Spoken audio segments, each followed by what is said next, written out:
everyone, welcome back to the channel, and today I have this week's earth-shatteringly massive F1 news update. Now, there are 4 bits of information I want to go over, 3 bits of news, 1 rumour from a very reputable source, it's got to be said, but let's just get into it in chronological order. So, first of all, the British Grand Prix had 2 very interesting results come from it. So first of all, Lando Norris took his first ever home win in Formula 1, of course winning the British Grand Prix as you might have guessed, which puts him within 8 points of his championship rival and teammate Oscar Piastri. Yep, he is only 8 points behind Oscar now, who is in the lead. Now, to put that into a little bit of context, if Lando were to win the upcoming Belgian Grand Prix and Oscar were to come third, Lando would be 2 points ahead in the championship. However, if it was to be a McLaren 1-2, it would be 1 point behind for Lando. So Lando would be within 1 point of Oscar. However, if Lando were to win and Oscar were to come third, Lando would be 2 points ahead of Oscar. Now, the other massive revelation from the end of the British Grand Prix was who took the 3rd step on the podium. Nico Hülkenberg, for the first time in his F1 career, has stood on an F1 podium. It was a 3rd place, but he was there. So that is 239 race starts, but he's finally got there. And this could also mark the last podium for Sauber. Now, not necessarily. There are still 12 races in this season to go. So they could pull another out of the bag, with Hülkenberg getting his 2nd, or maybe his teammate Gabriel Bortoleto getting his 1st. Who knows? But this could very potentially be Sauber's final podium, and Hülkenberg's 1st, definitely. Now this of course comes, as I said, in the final 12 races before Sauber becomes the Audi team from next season. So, we'll have to see how the rest of the season goes for that team, but it's looking good going into the second half. Now, moving on to the one rumour from this week, from, as said, a very reputable source, so there may be some weight to it. And that is that Franco Colapinto, after only 7 races in the Alpine, might be getting replaced. And one of the initial rumours was Valtteri Bottas, who currently is a reserve driver for Mercedes. However, he has confirmed that Alpine haven't approached him, so that kind of puts him out of the running, unless he's not quite telling the truth. However, the rumour that comes from Sky Sports Italy, I did say it was a reputable source, Jack Doohan, who Franco Colapinto himself replaced. So, Franco Colapinto could be replaced by the man who he replaced earlier this season. Yeah.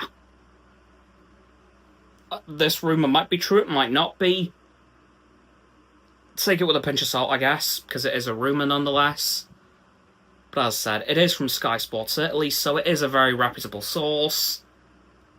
Yeah, this is an interesting one. I'm not going to lie. I was quite surprised when I saw this rumour, especially, again, coming from such a source as Sky Sports Italy. We'll have to wait and see, I guess, but could be one possibility for Alpine, because Jack is still employed by the team as a test and reserve driver, which means that they could just very easily switch them again. Now, on to the final bit of news from this week, and it is one that kind of shocked the F1 world, because after 20.5 years, Christian Horner has been sacked by Red Bull as team principal. Kind of. Well, he is no longer team principal. There is no disputing that. He is not team principal anymore.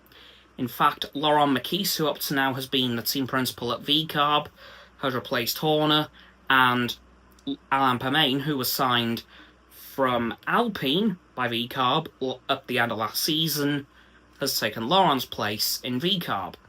Now, here's where I say kind of been sacked, because Horner revealed in a sort of a goodbye speech to the team at Milton Keynes that he is still employed by Red Bull. In what role, we do not know. We have no idea. I assume that role will be revealed in the coming days or weeks. But the Red Bull team is no longer under the leadership of Christian Horner for the first time in its existence. So that begs the question, what's going to happen to Red Bull now? Is this the start of a new era? Or is it the beginning of the end for the team? Because the last year and a half for the team it's not been good. Let's not sugarcoat that. It has been a bad time for Red Bull. You know, you've lost Adrian Newey, you've lost Jonathan Wheatley, so many other team members, and now the man who for its entire existence was the head honcho, Christian Horner. Yeah.